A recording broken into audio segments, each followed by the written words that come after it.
ਪੰਜਾਬੀ ਸ਼ਾਇਰੀ ਨੂੰ ਚੁਣਨ ਦਾ ਜਿਹੜਾ ਤੁਹਾਡਾ ਇਹ ਆਪਣਾ ਖਿਆਲ ਸੀ ਜਾਂ ਯਾਨੀ ਉਰਦੂ ਵੀ ਹੈ, ਬਾਕੀ ਵੀ ਜ਼ੁਬਾਨਾਂ ਹੈਗੀਆਂ ਨੇ, ਤੇ ਪੰਜਾਬੀ ਨਾਲ ਹੀ ਕਿਉਂ ਐਡਾ ਜਿਹੜਾ ਪਿਆਰ ਤੇ ਖਿਆਲ ਇਹ ਕਿਉਂ ਆਇਆ ਕਿ ਪੰਜਾਬੀ 'ਚ ਹੀ ਕਰਨੀ?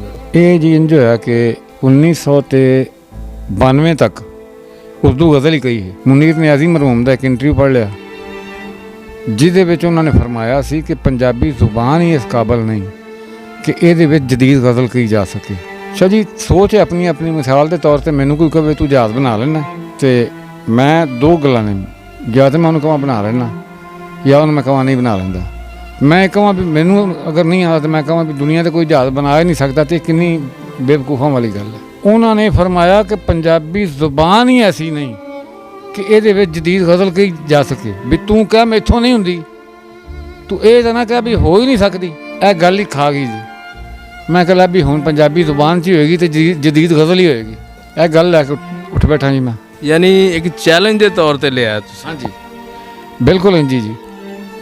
ਮੇਰੀ ਮਾਂ ਦੀ ਜ਼ੁਬਾਨ ਨੂੰ ਕੋਈ ਐਡੀ ਵੱਡੀ ਗਾਲ ਕੱਢੇ ਮੈਂ ਤਾਂ ਨਹੀਂ ਸਹਿ ਸਕਦਾ।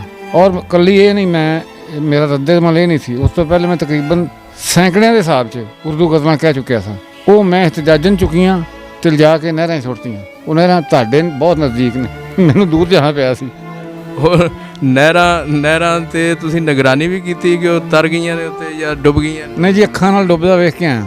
ਯਾਨੀ ਇਹ ਸਮਝ ਆ ਗਈ ਕਿ ਸਹੀ ਜਿਹੜੀ ਪੰਜਾਬੀ ਦੀ ਸੇਵਾ ਹੈ ਜਾਂ ਪੰਜਾਬੀ ਦਾ ਪ੍ਰਚਾਰ ਹੈ, ਉਹਨੂੰ ਚੈਲੰਜ ਸਮਝ ਕੇ, ਔਰ ਉਹ ਤੁਹਾਨੂੰ ਜਿਹੜਾ ਇੰਟਰਵਿਊ ਹੈ ਉਹਨੇ ਇੱਥੇ ਲਿਆ ਖੜਾ ਕੀਤਾ ਕਿ ਤੁਸੀਂ ਇੱਕ ਨਵੀਂ ਜਿਹਤ ਤੇ ਨਵੀਂ ਇਮਾਰਤ ਜਿਹੜੀ ਹੈ ਉਹ ਪੰਜਾਬੀ ਦੀ ਤਾਮੀਰ ਕਰੋ, ਔਰ ਉਹਦੇ ਉੱਤੇ ਦੱਸੋ ਲੋਕਾਂ ਨੂੰ ਕਿ ਇਹਦੇ ਉੱਤੇ ਗਜ਼ਲ ਕਹੀ ਜਾ ਸਕਦੀ।